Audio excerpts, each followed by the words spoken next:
Hello children, now I am going to teach you RBSc class 10th science chapter 4 immunity and blood group. First we will discuss about the immunity in this chapter. जैसा कि बच्चों आप जानते हैं कि हम अपने day to day life में बहुत सारे ऐसे पैथोजेंस होते हैं जिनका हम सामना करते हैं। बहुत सारे पैथोजेंस हमारे बॉडी में अटैक करते हैं, लेकिन ऐसा तो नहीं होता है कि हमें हमें कोई बीमारी हो जाए इजीली या हम बीमारी से सफ़र करें। वो ऐसा इसलिए क्योंकि हमारे बॉडी में रेजिस्टेंस पावर होती है, इम्यूनिटी होती है, जिसे हम इम्यूनिटी कहते हैं। तो सबसे पहले हम ऐसे कुछ टर्म है इस चैप्टर में स्टार्ट करेंगे, जैसे इम्यूनिटी, इम्यूनोलॉजी। तो सबसे पहले हम आपको बताएंगे इम्यूनिटी क्या है। The body has natural defense mechanism that stops the entry of these pathogens. This defence is immunity, मतलब हमारे बॉडी में एक ऐसी नेचुरल डिफेंस मैकेनिज्म होती है जो कि पैथोजेंस के आने को, एंट्री को स्टॉप कर देती है, और इसे हम इस डिफेंस को, इस सुरक्षा को हम इम्यूनिटी कहते हैं। और इम्यूनोलॉजी, इम्यूनोलॉजी देखिए आप, ये दो वर्ड से मिलके बना है। लॉजी, लॉजी मीन्स लोगस, और इम्यूनो माने इम्यूनिटी। तो लोगस मीन्स स्टडी।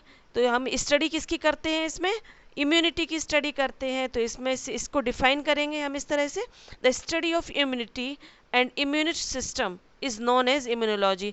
इस इम्यूनिटी और इम्यून सिस्टम की स्टडी जिस साइंस में की जाती है उसे हम इम्यूनोलॉजी कहते हैं। तो अब आप देखते हैं इसमें, अब इम्यून सिस्टम क्या है। सिस्टम वर्ड जहाँ आ जाता है तो सिस्टम का मतलब होता है कोई ना कोई, जैसे ऑर्गन, किसी वर्क काम करने के लिए कौन कौन से ऑर्गन इसमें वर्क कर रहे हैं, तो वो इम्यून सिस्टम कहलाता है। अब इम्यून सिस्टम में भी वर्क करने वाले जैसे कि ऑर्गन होते हैं, सेल्स होती हैं, और टिश्यूज़ होती है। टिश्यूज़ जो फाइट करने के लिए, डिसीज से फाइट करने के लिए। तो ऑर्गन भी इसमें होते हैं, जैसे कि bone marrow, lymph node, thymus और लिवर। ये कुछ ऑर्गन्स होते हैं। ये फाइट करने के लिए, हमारे बॉडी में इम्यूनिटी को डेवलप करने के लिए वर्क करते हैं। जैसे कि बोन मैरो, बोन मैरो होती है हमारे जो बोन्स होती हैं, बोन्स के बीच में एक सॉफ्ट मटेरियल होता है, वो बोन मैरो होता है। और लिम्फ नोड, ये पूरे बॉडी में हमारे लिम्फ का जो सिस्टम होता है, लिम्फेटिक सिस्टम होता है।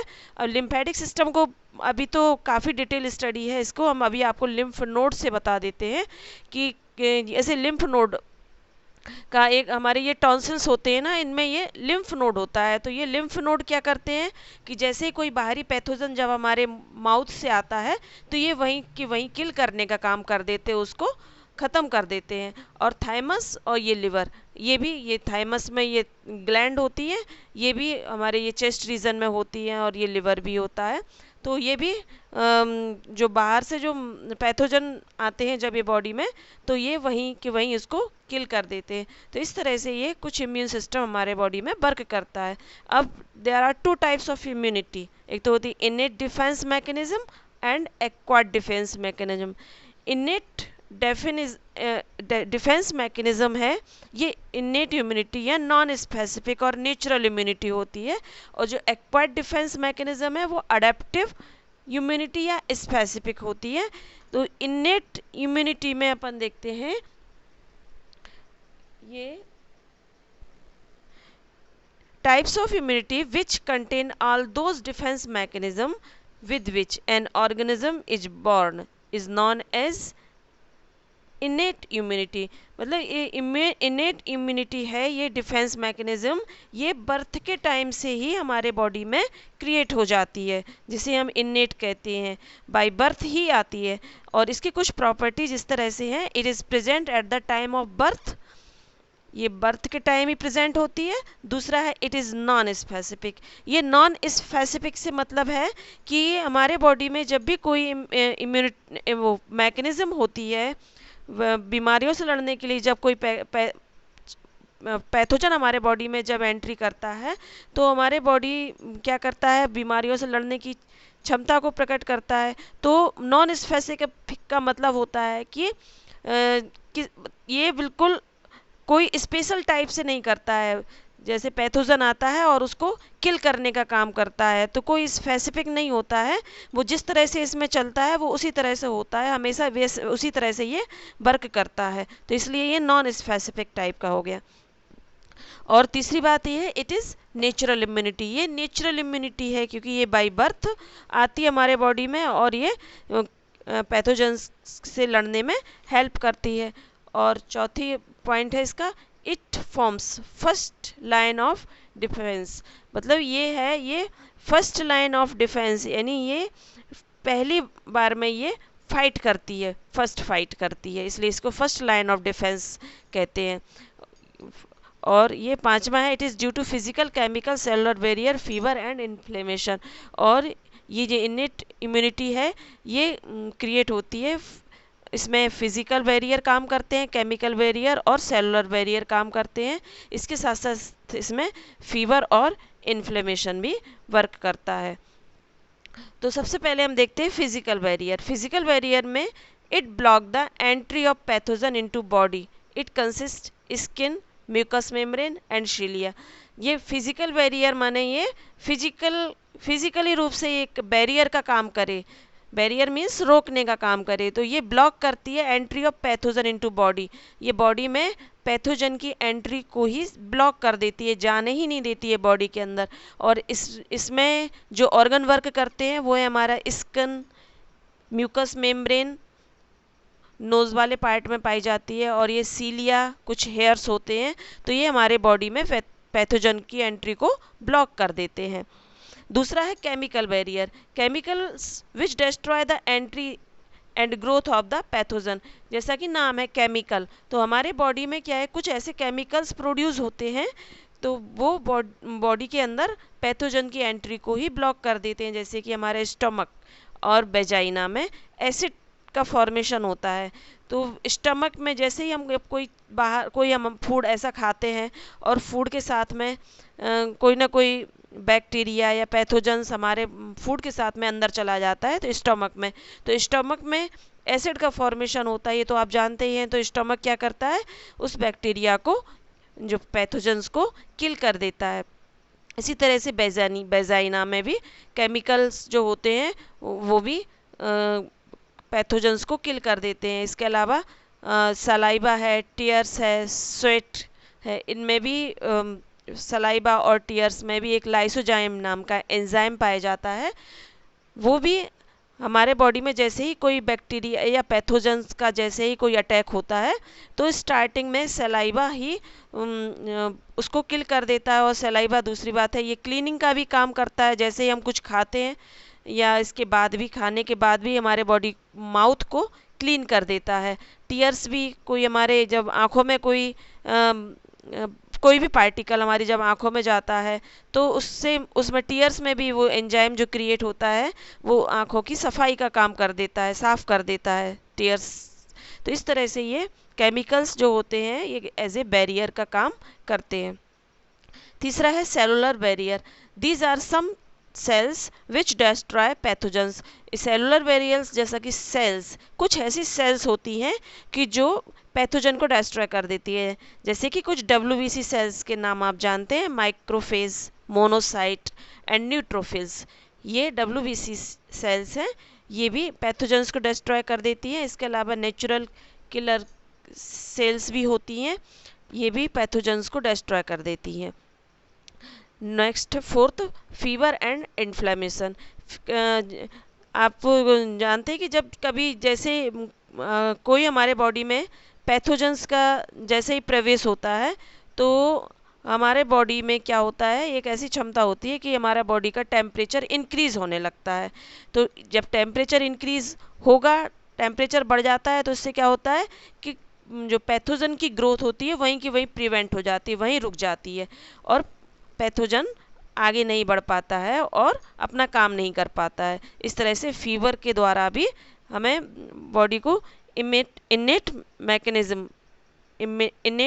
इम्यूनिटी प्राप्त होती है। और नेक्स्ट है इन्फ्लेमेशन।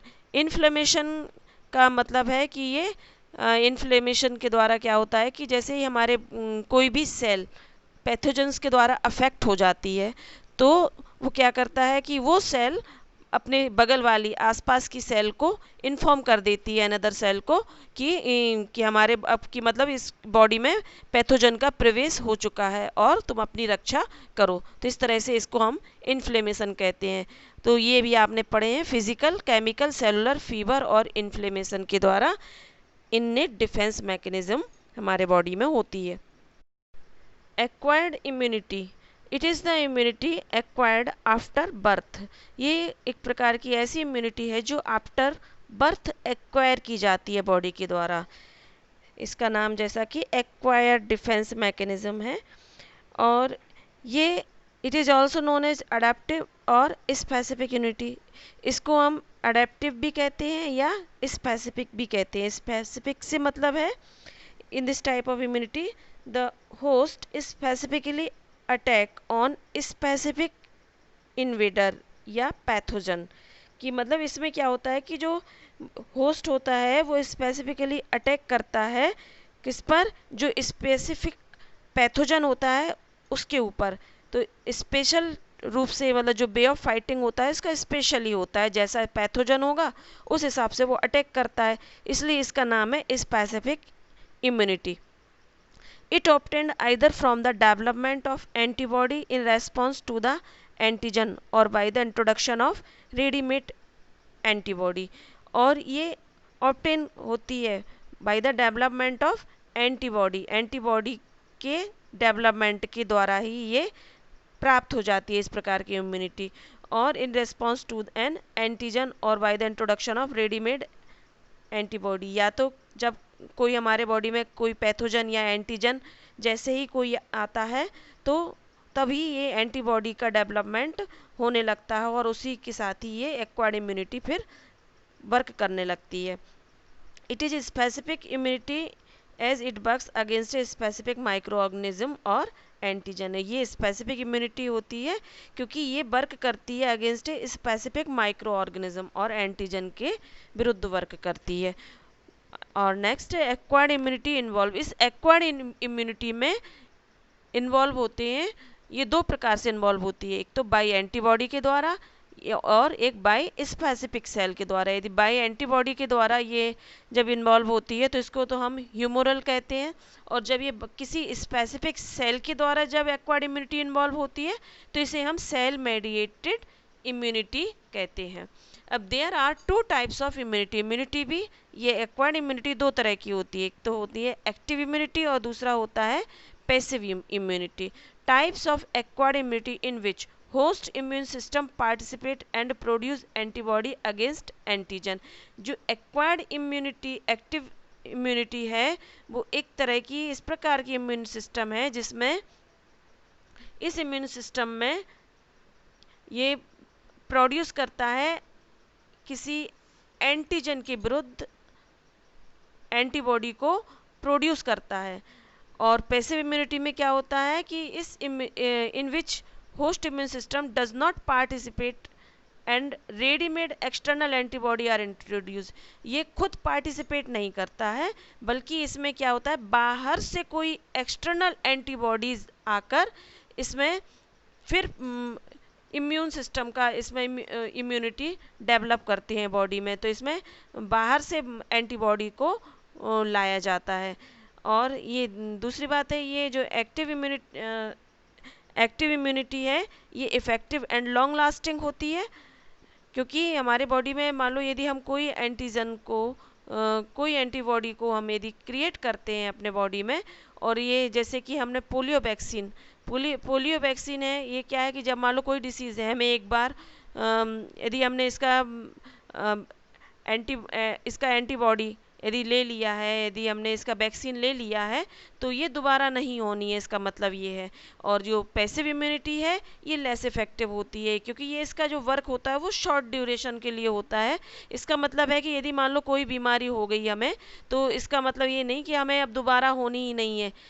ये शॉर्ट टाइम के लिए हम कोई मेडिसिन ले लेते हैं तो ये उस टाइम के लिए ख़त्म हो जाती है और उसके बाद ये दोबारा भी हो सकती है। तो जो एक्टिव इम्यूनिटी है ये इम्यूनोलॉजिकल मेमोरी इसमें प्रेजेंट रहती है, और पैसिव इम्यूनिटी में इम्यूनोलॉजिकल जो मेमोरी होती है वो एब्सेंट होती है। इम्यूनोलॉजिकल मेमोरी से मतलब होता है कि जब इसे यदि मान लो हमारे बॉडी में कोई एंटीजन, बाहरी एंटीजन प्रवेश करता है, तो इसके विरुद्ध जो एंटीबॉडी क्रिएट हो जाती हैं, तो वो क्या है, उनको जो मतलब पहले से ही उन्हें या तो उनको मेमोरी में ला देती हैं या याद दिला देती हैं कि हमें ये वाली एंटीबॉडी अपने बॉडी में जल्दी से क्रिएट करना है, क्योंकि एंटीजन का प्रवेश हो चुका है। तो इस तरह से इसको हम एक्टिव इम्यूनिटी कहते हैं। लेकिन पैसिव इम्यूनिटी में कोई ऐसी, इनमें क्या है, इम्यूनोलॉजिकल मेमोरी एब्सेंट होती है, तो इनमें कोई इसका काम ही नहीं है। इस तरह से इसका जो एग्जाम्पल है पैसिव इम्यूनिटी का, जैसे डिप्थीरिया एंड टिटनेस का वैक्सीन, और एक्टिव इम्यूनिटी का एग्जाम्पल है पोलियो वैक्सीन। इसके बाद हम देखते हैं कि कुछ अभी मैंने जो डिस्कस किया था कि WBCs में, ये जो WBC सेल्स होती हैं, ये एक तरह से इम्यूनिटी डेवलप करती है हमारे बॉडी में, बीमारियों से लड़ने की क्षमता को ये क्रिएट करती हैं। जैसे कि WBCs में जो सेल्स हैं वो 5 टाइप्स की, एक तो eosinophil, basophil, neutrophil, monocyte and lymphocyte. Eosinophil and basophil तो ये एलर्जी के लिए रिस्पॉन्सिबल होती हैं, और न्यूट्रोफिल और मोनोसाइट होती हैं इनेट फैगोसाइटिक नेचर की होती हैं। ये फैगोसाइटिक नेचर का मतलब होता है कि जब भी हमारे बॉडी में कोई एंटीजन प्रवेश करता है, तो ये उसको कंज्यूम कर जाती हैं, उस एंटीजन को, और बॉडी की रक्षा करती हैं। और नेक्स्ट लास्ट है ये लिम्फोसाइट। लिम्फोसाइट भी ये 2 तरह की होती है, एक तो बी लिम्फोसाइट और टी लिम्फोसाइट। बी लिम्फोसाइट तो होती है ये एंटीबॉडी को प्रोड्यूस करती हैं, और टी लिम्फोसाइट ये सेल मेडिएटेड इम्यूनिटी को प्रोड्यूस करती हैं। इसके बाद हमारा जो नेक्स्ट टॉपिक है वो एंटीजन एंड एंटीबॉडी। इसमें हम आपको सिर्फ अभी एंटीजन के बारे में बताएंगे, और एंटीबॉडी के लिए हम नेक्स्ट वीडियो में डिस्कस करेंगे। Antigen are those outer pathogen or substance which after entering the body activate the beta lymphocyte cell. Antigen वो आउटर पैथोजन है जो हमारे बॉडी में प्रवेश कर जाते हैं और एक्टिवेट करते हैं बीटा लिम्फोसाइट सेल को to differentiate in antibody secreting plasma cell. First इसके हम पॉइंट्स में इस तरह से हम क्लियर करेंगे। First, antigen are outer pathogen whose mass में बी 6000 डाल्टन और एबव। एंटीजन आउटर पैथोजन है जिसका मास लगभग होता है 6000 डाल्टन्स और अबव हो सकता है। दूसरा है, they may be formed by various chemical groups like protein, polysaccharide, lipid और न्यूक्लिक एसिड। ये इनका फॉर्मेशन होता है कई केमिकल ग्रुप जैसे कि प्रोटीन, पॉलीसेक्राइड, लिपिड और न्यूक्लिक एसिड से होता है इसका। थर्ड है, after entering inside the body an antigen first encounter the innate immune system. Afterwards, this antigen activate the specific defense system. सबसे पहले जब हमारे बॉडी में एंटीजन का प्रवेश होता है, तो सबसे पहले ये innate immune system को मतलब जब एंटीजन जैसे ही कोई हमारे बॉडी में जब आता है, तो सबसे पहले इनेट इम्यून सिस्टम वर्क करता है, और इसके बाद फिर एंटीजन एक्टिवेट करता है स्पेसिफिक डिफेंस सिस्टम को, यानी एक्वायर्ड को वर्क करने के लिए एक्टिवेट करता है। Fourth, molecule of antigen does not interact with the antibody while a specific part attached to it. इसका जो एंटीजन का जो स्ट्रक्चर होता है उसमें उसका जो मॉलिक्यूल होता है वो इस तरह से इंटरेक्ट करता है एंटीबॉडी को कि उसका केवल स्पेसिफिक पार्ट ही अटैच होता है एंटीबॉडी से, और जो स्पेसिफिक पार्ट एंटीबॉडी से अटैच होता है उसे हम एपिटॉप या एंटीजेनिक डिटर्मिनेंट कहते हैं। उस पार्ट को, जो पार्ट एंटीबॉडी से जाके इंटरेक्ट होता है उसे हम एपिटॉप कहते हैं। Fifth, in protein a chain of 6 to 8 amino acid act as a epitope. इसमें जो एंटीजन में जो चेन होती है प्रोटीन की, उसमें 6 से 8 अमीनो एसिड होते हैं, वो एक्ट करते हैं एज ए एपिटॉप के रूप में एक्ट करते हैं। अब protein can have many antigenic determinant. एक प्रोटीन में कई सारे एंटीजेनिक डिटर्मिनेंट भी हो सकते हैं, कई सारे एपिटॉप हो सकते हैं। The number of these determinant is called valency of antigen. In most of bacteria the number of epitope are 100 और अबव। ज़्यादातर बैक्टीरिया में जो नंबर ऑफ एपिटोप्स या एंटीजेनिक डिटर्मिनेंट्स जिनको कहते हैं वो 100 या 100 से भी ज़्यादा हो सकते हैं। अब है destruction of antigen. First, differentiation between, जब एंटीजन का डिस्ट्रक्शन होता है तो उसमें कौन कौन से स्टेप होते हैं। तो पहला स्टेप है differentiation between self and foreign antigen. इसमें सबसे पहले डिफ्रेंशिएशन होता है सेल्फ कि मतलब उसी में ही जो एंटीजन बना है कि कहीं बाहर से एंटीजन आया है, तो सबसे पहले ये डिफ्रेंशिएशन होता है। फिर दूसरा जो स्टेप होता है वो होता है formation of plasma cell of beta cells या B lymphocyte cells according to the structure of antigen. जैसा एंटीजन का स्ट्रक्चर होता है उसी के अकॉर्डिंग बीटा सेल्स, जो बीटा लिम्फोसाइट सेल्स हैं उसमें प्लाज्मा सेल्स की जो बीटा लिम्फोसाइट सेल्स हैं फिर उसी के अकॉर्डिंग उनका फॉर्मेशन होता है। और फिर उसमें तीसरा स्टेप होता है formation of specific antibody by plasma cell. फिर प्लाज्मा सेल के द्वारा स्पेसिफिक एंटीबॉडी का फॉर्मेशन होता है उस एंटीजन को किल करने के लिए, फिर उसको डिस्ट्रॉय करने के लिए स्पेसिफिक एंटीबॉडी का फॉर्मेशन होता है। Antigen destruction by antibody. और लास्ट में जो फोर्थ पॉइंट है इसमें एंटीजन का डिस्ट्रक्शन हो जाता है बाय द एंटीबॉडी के द्वारा। इस प्रकार से ये अभी हमने आपको एंटीजन के बारे में बताया है और नेक्स्ट वीडियो में हम आपको एंटीबॉडी, ब्लड ग्रुप और RH फैक्टर के बारे में बताएंगे। Thank you.